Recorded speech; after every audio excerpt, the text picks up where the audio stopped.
In this video, I'll be showing you step by step how to record an invoice inside of Zoho Books. It is super easy to do. So the first thing you need to do is open up Zoho Books and find your invoice that you want to record. Then from here, you need to click on the invoice like so. Then this page should be popping up.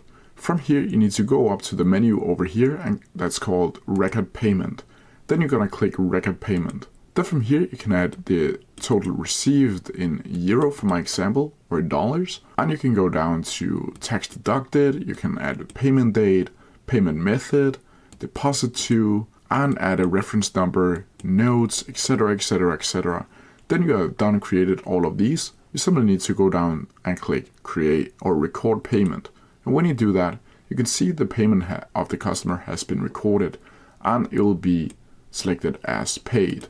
And that's how you do it. If you have any questions about it, please leave them down in the comment section below, and I'll try my best to answer them as quickly as possible. See ya!